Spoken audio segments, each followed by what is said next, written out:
nden en yewtay fi o réunion virtuelle mo tawata on fi yo raɓɓiɗu en jangay ɗo en petit passage réunion on ton ko yewtano e nder makko kon ɗum wonno ɓen ardiɓe ɗen leyɗe ɗon fottunoɓe ɗon ɗum ko le 18 ɓe waɗuno ɗon a Abuja eɗen andi noon Abuja ko ɗo woni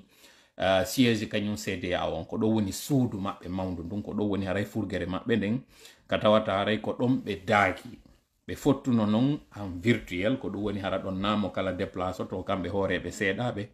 ɓe waɗi yewtere toon nde tawata haray mi ƴettanayi on ɗo point numéro 5 on numéro 6 on e maggi ko tawata on haray ɓe yewti mofti ɗon kañum transition ji ɗin fof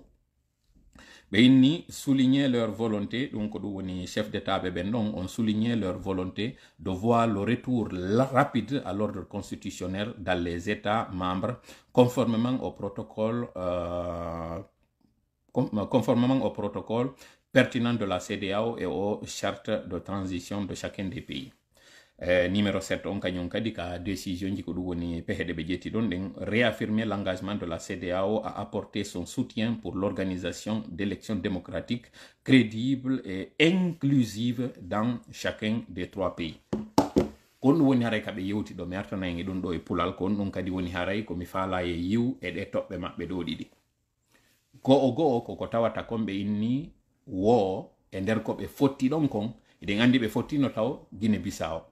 woodi yewtere nde tawata mi faala yon heɗito nde ɗo yiltitoɗen e mayre ko on ɗum Tinubu wowluno on tuma. We will not allow coup after coup West Africa separation.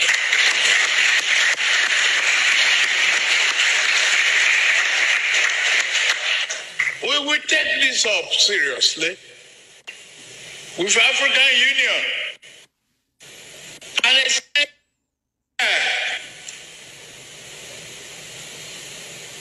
to the European Union and Britain and America.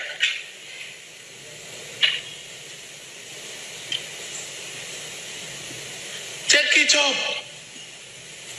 It's a challenge. Yes, democracy is very tough to manage, but it's the best form of government. And we also ascribe to it. We must bite back. We can't sit like toothless bulldog and ECOWAS. Voilà. Yewtere makko nden ko wiwno on tuma o inni wo démocratie ko piiw moƴƴu ko metti noon fi ha feƴƴiti wo kono kon ɗon woni mbaadi ɓurdi e moƴƴude ndin no leydi naɓirte kono non woni démocratie ko ka tawata ɗon ko ɓurɓe ɗuɓɓe ɓen foolata kono ɓen ɗuɗuɓe ɗon kañum kadi ko yo hiwu kañum kadi haqqe ɓen ɓe tawata haray foolama ko ɗum woni démocratie c'est le pouvoir de la majorité sur la minorité mais le respect de la position de la minorité ou sa protection par cette majorité ko ɗum woni démocratie fi kala fewno ɗo e nder plateforme ji fake news ji buy hino feƴƴude nder ton ɓe inna démocratie ko goɗɗum ngo en fait si tawi en daariri démocratie on no bomɓe goo woni en e hollirde démocratie innayi démocratie moƴƴa par ce que ɓe innayi ko jamfagol ko ɗum ɗon déjà ɓe innata politique ɓe inna politique ko jamfa on ɗum no waɗi seɗe yiltitade yewtere nden ɗo fuɗɗoren taw heɗintingol ko honɗum kanko Tinubu o wowluno ko par ce que o mensioni ɗo fi Union africaine o mensioni fi Angleterre ko ɗum woni Britain o mensioni fi Union européenne o mensioni kañum kadi fi États-Unis o inni noon wo CEDEAO on wata wonde ndu bareero hekkoro tun taw ndu ala ñiiƴe ndu tawata ndu ŋuura e ndu ŋatata o iwi ɗo noon naɓi yeeso non seulement me wona ngim bare sesewi taw ngi si ngi ŋuuri ngi ŋatay kono me wona kañum kadi ɓen tawɓe men dartanto jama on hara soorijo sodantake teni sodane pinkaje e kure ɗen pinkaje e kure yiltitano population o nde yewtere ɓe waɗino nde mi sikki ka weekend du 12 au 15 terlen ɗon woɓɓe yalti inni men nanino CEDEAO no wowla kan haala ko haala noon fusɗum battinta si ɗon anditi on tuma mi ari mi inni en cette fois ci don on change par ce que on nani ɓeɗo ko yewti kon ɓe kongi woɓɓe goo kañum kadi ɓurɓe ɓe towude justement noon ɓay ɓe seedi ka réunion ɗon ka présentiel ɓe fottoy kañum kadi ɓe yewti nde yertere ɗo ɓe waɗi nde kañum kadi e ɓattakour kono non ɓe yewti nder ton on ko komi jangani on ɗo komi inni ko piiji tati mi faala hen suutu ɗon koko ɓe inni kon ɓe imposani peeji ɗin par ce que ɗen andi si réunion ji ɗin no wadde peeji sanction aji ɗin suspendaji ɗin ɗi tawetake nder ton Guinée hari ala nder ton Burkina hari ala nder ton Mali hari ala nder ton donc ko contrandi kamɓe ɓe waɗante entre temps non wonde ɓay haray hino ñonki ɓe ƴettata ɗon pehe ɓe hootay taw ɓe yiitida ɓe yewta siɗo wattani la wonde sanction ji ɗin ko après ɗi aroyta justement noon ɓe inni wondema ɓe ɓurti tintingude kadi retour rapide à l'ordre constitutionnel mo rapide o ko ɗum woni artugol ngol kaka tawata ko élection wona e waɗede iwe e koko wiyete transition mais ɓe utilise mo rapide on ça c'est un deuxièmement kañum kadi ɓe inni ɓe réaffirmi kañum kadi wallitagol CDA on ko ɗum woni CDA on accompagné transition ji ɗin fii ka sengo wallitagol partenaire ɓe heɓa fii finance gol ɗi mais moji cléji ɗin non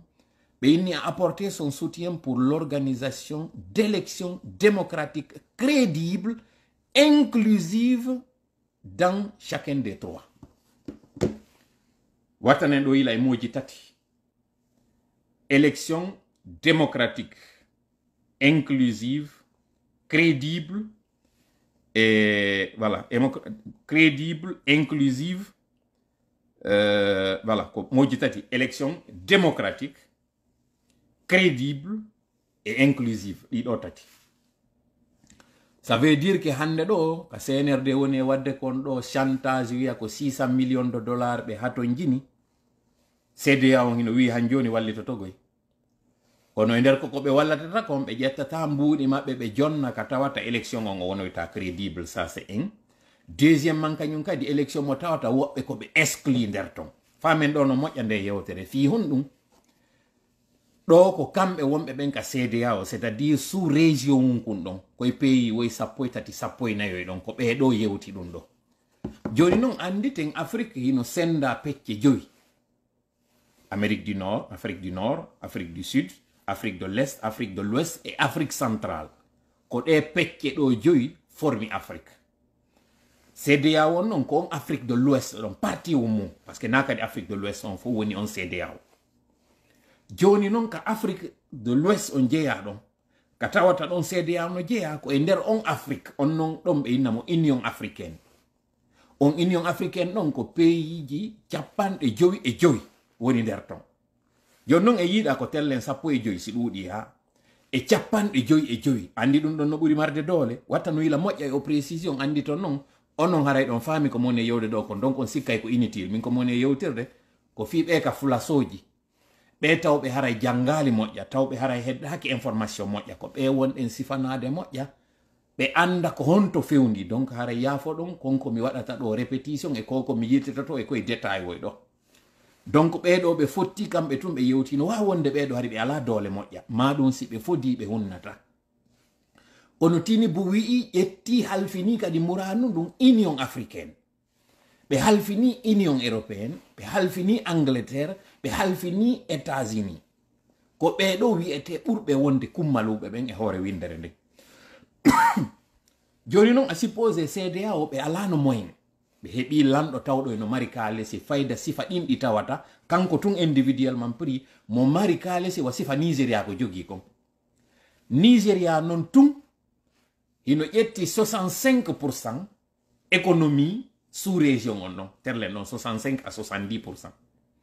en terme investissement maɓɓe on e o ɗuma honno CDA on ɗo heɓe ƴetti 30% sur disons pardon ka contingent militaire e ɗa terlen ka économie sous région on ɗum ɗo fof komi woni en e hollande ko yo ande e ngal ɗo hina CDA won tun e militaire ɓe ɓen ɗo tato nangodiri feƴƴino ɗon yehino nokkugo justement ɓeɗo ko ɓe wowli ɗo kon joni noon Union africaine on kañum kadi yalti waɗi yewtere à travers o ardiɗo on commission maɓɓe on ɗon inneteɗo on Moussa Faki tawɗo ko o Tchadienjo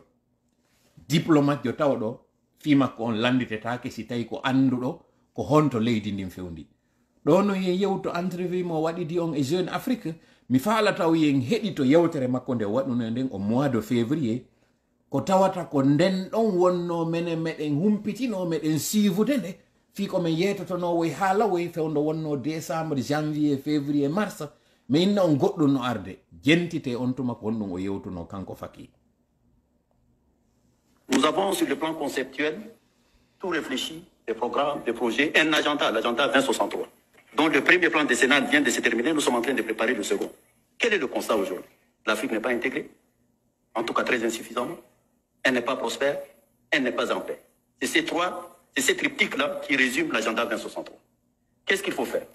Il faut plus de volonté politique, il faut plus de solidarité intra-africaine. L'Union africaine est construite sur l'unité. Il faut plus de solidarité intra-africaine. Watane tawila ikum parti undo mi ferana engum. Donc andi hari jusqu'ici CEDEAO on taw ko on bonnonomo. Mi yiltito ikum parti undo wonko très importante fi waɗaɓe ka hakkille muɗum wondema CEDEAO ko bandi. CEDEAO fusna faali. Kon to ɓe wonno fewndo constitution ji ɗi wonano sansede, par exemple Côte d'Ivoire fewndo wonano sansede la Guinée et non. Aranum hari CEDEAO on ko chef d'état ɓe wonno, hari ko chef d'état ɓe wonno organisation, hari ko kamɓe wonno wallidirde hakkundeji maɓɓe. Sa ndaari a taway ko tawnoɓe waɗi opposition neɓuɗo ari ka laamu tawano marno ko ɓe innata complicité, hiɓe marno ko wiyete kon connivence hakkundeji maɓɓe. Donc ɓe décidi ɓe wallidira e hakkundeji maɓɓe ɗo yo ɓe wallito population ji maɓɓe ɗin. Siɗon anditi Messi Alpha Condé arno ton, Alassane Dramane Ouattara hayno ton, George Weah harino ton, ado non George Weah hari ko goɗɗo go taw, ainsi de suite. Iɗen andi kañum kadi hari IBK no ndor ton, himo marno hari projet ji makko ɗin. Donc ɓeɗo fo harayno woodi ka jooɗi kono tawa no ñoññinani goɗɗum go. Sabu ɗum ɗon on waɗi ha sous région on insécurité mo anduɗo ɗon fo, Mali hande kadi coup d'état waɗi ɗon, Guinée coup d'état waɗi ɗa kañum kadi ɗiɗo fo. Communauté internationale on non waɗi observation ndaari sabu ko koɓe chef d'état ɓe ɗo waɗi connivence ji ronki ndarude intérêt collectif o, ndaari intérêt ji maɓɓe, ɓe yiltiti e maɓɓe ɓe ni attention koko wonɗon e wadde ɗo moƴƴana sous région o. So yi hande ɗo djihadisme et terrorisme heɓi doole ko sabu konko tawata kon on feppoda e population moɗon o. Donc wallite population moɗon on mi wallito en hoore ɗum ɗon mi wata wallitade onon kadi hande kadi ɗum ɗon ko en. Ensuite kamɓe tigi chef d'état ɓe ɓe ndaari ɓe tawi crise jo no wadde ka nder pays ji maɓɓe ko tawata kon ko mal gouvernance maɓɓe on ka tawata goɗɗo ara jooɗo e laamu gollanta leydi ndi. So yi par exemple Ouattara certes o changi constitution o waɗi 3e mandat kono hande sa yeeyi ɗo Côte d'Ivoire a yiyay au moyen ko tawata kon leydi ndi ko honto ndi fewndi mi ala justifiede ko woni e wadde kon mi jonna en tum woni explication encore une fois. Joni non à partir de cette observation ɓe tawi wondema sabu o division maɓɓe ɗo mo kara ko ɗum an berum an yehi ha affecti sous région on ɗon, donc ɓe décidi hande kadi Union africaine on wallitoto kañum kadi CEDEAO on. Ça d'abord ko constat tawɗo fuɗɗinoke gibbi 2020 fin 2020 haka hewti ɗo. Nawnare Covid nde watti ɗon chef d'état ɓe kañum kadi wano surtout ka tawata ɓe halfini ɗo kañum monsieur Macky Sall o waɗi golle moƴƴe ka o ardino kañum Union africaine o. Wano noon kañum kadi général Oumar Sissoko Ambalo kankadi o waɗi golle moƴƴa ka o ardina ka CEDEAO. Ɓeɗo ɗiɗo ɓe jonnidiri juuɗe hari noon rupture no hakkunde maɓɓe. C'est dire Afrique problème africain o ko division o komo kala ko ɗum am berum am. Justement noon ɓe yinni fokkitugol meɗen ngol fiyo moƴƴu en waɗay taw solidarité intra-africaine, c'est-à-dire ara Afrique innali ko ma goɗɗo go iwa nokku go wallito men taw. Ça c'est extrêmement important, yen andu kaka ɓe innata kon aide-toi et le ciel t'aidera. Woɓɓe kadi inna siɗa yirganede ɓawgon an kadi yirgu reedu ndon. Donc Afrique fiyo wallite ɓe yeeta on nantodiray taw andon ko faala ɗon kon. Justement Faki noon ko ɗum ɗo yewti au mois de février fewndo tawno hari hooreɓe buyno futti. Kono na ɗon tun o haaɗi jentitoɗen kadi ko yewti ko yeeso. L'Union africaine est construite sur l'unité et la solidarité. En dehors des partenaires, qu'est-ce que les Africains eux-mêmes peuvent faire? 600 millions d'Africains ne connaissent pas ce qu'on appelle l'électricité. Comment on peut se développer? Comment on peut se développer dans ces circonstances? Il y a 20 ans, j'étais Premier ministre du Tchad. J'ai reçu une mission de la Banque mondiale. On discutait programme d'ajustement, on discutait de l'énergie. C'était une après-midi. Il y a coupure et la coupure continue jusqu'à aujourd'hui. Je prends à témoin mon jeune frère ministre tchadien du plan qui s'appelle Moussa lui aussi. J'ai dû recourir à une lampe torche pour finir la réunion et j'ai remis cette lampe torche au chef de mission de la Banque mondiale qui est venu discuter de la situation d'un programme au Tchad. Certes, il y a la responsabilité des Tchadiens, la responsabilité des Africains sur la gouvernance. Ça, c'est un autre sujet qu'on peut débattre. Mais les programmes, les schémas conçus ailleurs pour sortir l'Afrique du sous-développement n'ont pas marché et ne marcheront pas. On a cru peut-être naïvement un plan Marshall pour l'Afrique, ça ne viendra pas. Voilà. Deuxième constat, mo waɗi on ko on kadi mi waɗata ɗo souvent africain fof hino habbi yo taw ko extérieur wallitotoɓe ballal ngal ko nokkugo ngal iwrata mi yetoto en ɗo souvent probléme africain on na Europe na occidentoɓen il en est de même solution africaine on kadi na occident kadi o iwrata ɓeɗo noon no tawa eɗi fof ɓe tawete ka probléme ji ɓe tawete ka solution kono cause principale on ko Afrique kanko kadi ko ɗum o wiɗo o inni wo hiɗen jooɗi ka ɗayre meɗen naïvement sikkugol meɗen wondema plan Marshall aray c'est à dire iwete nokkugo are dicté inne bon ko ɗum ɗo mi waɗan tan ko ɗum ɗo kadi yahete e nder muɗum o inni ɗum ɗo wata on habbo ɗum ɗum waɗata ça déjà deuxième constat. L'Afrique n'est pas en paix. Moi je suis venu hier de Bamako, je vais partir demain à Ouagadougou. Quand on prend le Sahel depuis au moins 10 ans, qu'est-ce qui se passe au Sahel? Dans ces conditions, on ne peut pas parler d'intégration, on ne peut pas parler de prospérité, on ne peut pas parler de paix. Et donc, l'une des premières choses est de se convaincre soi-même, en tant que leader africain, de la nécessité de revoir complètement notre façon de voir et de nous assumer de manière solidaire. Voilà. Troisième chose ka yewti toɓɓere tammere nden o inni wo joni noon ɓay ko ma nantodiren ballal iwrata nokkugo en nantodirali ko en andu non e hoore konko nantodirɗen non ko en waylu kadi none no wonɗen gollirde non none no wonɗe yirde leydi meɗen ndi en andi en nanay ɓe inna wondema siɗa nawni e anda aɗa nawni lekki ma heɓotako par ce que a yahata ñawdoyoɗa siɗa waɗi ka hoorema wondema aɗa selli justement non mo wadde diagnostic on o reconnaissa Afrique no nawni o wowla noon nawnaje ɗen so ara noon hande kadi e solution ji ɗin ndaren noon kadi kadi jentitoɗen kon ɗum kadi woni ko ɓeyditi ɗo. Il y a des possibilités. Un pays de la dimension du Tchad, 1 284 000 km², il n'y a pas 1 km de voie ferrée. Comment on peut faire des transports? Comment on va exploiter les mines? Comment on va exploiter le bétail? Comment on va exploiter l'agriculture dans ces conditions? Madame la SEO de pas a dit peut-être que le Tchad est l'un des derniers pays au monde en matière de couverture électrique. Donc, il y a des situations, c'est vrai, dans certains pays, il y a des progrès, mais ce continent-là ne peut se développer que de manière globale. Il faut que l'on tienne compte des pays qui n'ont pas de façade maritime, des pays enclavés, voilà, qui ont des ressources, mais pour atteindre le marché, pour atteindre ces pays, pour atteindre la mer, pour pouvoir peut-être échanger avec l'extérieur, ils ont besoin de routes, ils ont besoin de chemins de fer. Voilà. O inni non joni nanen o yewti fi courant o ari kañum kadi ka infrastructure ji joni noon siɗon anditi en darono hanki mi yewti on rencontre waɗunoɗo on ka OMVS ko tawata kon andi malien ɓe kamɓe bete ɓe andi haysi ɓe bonnude mais ɓe andi ko on ɗon fewndi ko sendi en noon e CNRD hino wayi wa gim buɓɓa wi buumangi linsere ɓalere ukka kadi e nder niwre idna yo dogo ko noon CNRD woni e wadde ko ɗum waɗi somi waɗani en concept on osa bien iɗen andi suwoɓe zatoɓen osa ko ya ombugite maɗen wicca koyngal ngal sa wi osa si a tippi ka nder kase ɓe wiya bien osa bien ha hewta ka tournata ɗon si tawi a memi ka oya kosuno a yaɓay ɗum tumɓe ina perdi ko noon CNRD woni e waɗude ko osa wonɗen e wadde osa bien e osa mal joni noon ko osa mal tun osa perdi tun o explique ɗo noon o inni fi noon yo Afrique développe o jonni exemple Tchad ka maɓɓe ko honno tawiri chemin ferroviaire ala ko ɗum woni réseau ferroviaire ala ko honno tawiri courant ala e ɗe leyɗe ɗo ɗeɗo noon leyɗe ko honno ɗeɗo ɗe wata développorde si ɗiɗo wattanaka yilay mum waɗen ɗo noon pose um andinen Wagner en Chine en Russie annenmo e Chine e Brésil e ɗi pays ji ɗo fof ko woni arde soynira ɗi pays ji africain ji ko wiwgol on ala courant on ala ɗate on ala lekkolji on ala laptaniji menen me wallay on ɓeya hari ɓe janfoto no on woni ɓeya ɓe ɗaynay no on woni on colonisama France colonisi on Angleterre colonisi on États-Unis waɗi ɗum ɗo e ɗum ɗo fof menen noon meɗen arde men fittana on gonɗi ɗin o andini ɗo noon kanko observation mo ɓe waɗno mois de février, c'est-à-dire il y a 5 mois,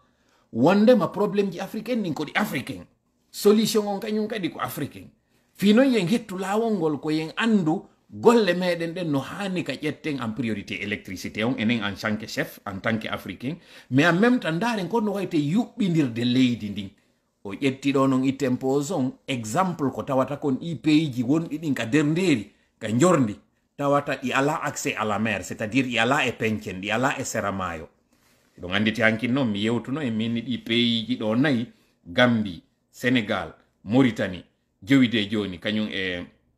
jeego antu kañum e Mali par exemple OMVS on ɗo e wi ko Mauritanie, Sénégal, Mali e Guinée. ɗiɗo noon fof si a ndaariɗo ko Mali wonno ala accès e ndiyam ɗam. Mo expliquude ɗo noon ko jindi kon noon e ɗi pays ji ɗo tati, Tchad, Mali e Burkina, o andi probléme ji majji on hino tawa e konko tawata population majji ala accès e ndiyam ɗam. Mais continuons toujours observation makko et diagnostic makko. C'est cette situation-là qu'il faut prendre de manière globale et privilégier, justement, comme vous le dites, certains corridors. Même l'insécurité, quand vous voyez le triangle entre le Mali, le Niger et le Burkina, c'est cet endroit-là qui est devenu aujourd'hui l'abcès en matière de sécurité. Il faut développer les zones frontalières pour que les gens aient à faire du commerce, pouvoir écouler leurs produits. En ce moment-là, ils vont être détournés des vendeurs d'illusions dont ils sont devenus les proies, notamment les jeux. Il y a des choses aussi évidentes. Et donc, je crois qu'une analyse introspective entre Africains sur des sujets bien précis doit être faite. On a mis les structures dans l'EPAD, on a un département qui s'occupe des infrastructures de l'énergie. Au niveau de communautés économiques régionales, je vois mon frère Brou, qui était président de la commission de la CEDEAO, maintenant il est à la Banque centrale. Il faut, maintenant que tu as vu le 2, et tu as travaillé même dans les institutions financières, je crois que tu apprécieras mieux l'interconnexion entre les financements, les questions politiques, les questions de développement. Tout ça, je vois un Premier ministre Odinga, que j'ai nommé comme envoyé spécial de l'Union africaine en matière d'infrastructure, dont j'ai salué la présence. Ce n'est pas faute d'avoir réfléchi. Il faut, au-delà des slogans, au-delà des discours, il faut qu'on aille sur des sujets bien propres. Aujourd'hui... Voilà, au-delà des slogans, nane mi rectifia kam inni kon ɗon Tchad, Mali et Burkina. Non, ko Niger, Mali et Burkina. Ko ɗiɗo pays ji tati o yewri fof par ce que yewta woni fi CEDEAO. ɗum ɗo fof mi waɗanali on taw position maɓɓe on ɗum ɗo hari kaka lecture taw ɗum ɗo fof hari kaka fesitagol hari kaka tekitagol ndaara ko honɗum woni sonja on ko honɗum waɗi si ɗi kudetaji no wadde ko honɗum waɗi si hande ɗo insécurité no e sous région ko honɗum waɗi si terrorisme no développade o waɗi noon kanko en tant qu'expert mo tawata woni premier ministre Tchad pendant plusieurs années o woni ministre des affaires étrangères sifa ko Modi Sanda woni e wadde ɗo o yewti kadi fi Kassi Brou mo tawata on iɗen andi noon Kassi Brou combien de fois o woni arowo non laggine fi suivugol ka gestion laggine on en tant que fewndo wonno ka CEDEAO ɗum ɗo fof ko entré en matière mi woni en e waɗande fi en wawi yiwde haala kanko e honto tippa fi en andu soobe ƴetta ɗon joni kono no woni on soobe ɗon jentitoɗen noon joni 5 mois après parce que ko février ɓe yiiduno fewndo ɗo ni ko mois de juillet 5 mois après o rencontre mo ɓe waɗuno ɗo o landa noon hande kadi noon e o entrevue mo waɗiɗi ɗo e Jeune Afrique yewtere makko nde o waɗiɗi ɗo e kamɓe e maɓɓe ɗo. Monsieur le Président, tout de suite une question très directe. 60 ans après la création de l'OUA, l'Afrique ne dispose toujours d'aucun siège permanent au Conseil de sécurité de l'ONU. Alors, est-ce que c'est une réforme que vous portez, que vous voudriez porter? Est-ce que vous vous dites, pendant mon mandat, finalement, j'aimerais bien aboutir à cela, enfin? Écoutez, l'Afrique, c'est 55 États, dont 54 sont membres des Nations Unies. Il est tout à fait injuste, c'est le moins qu'on puisse dire,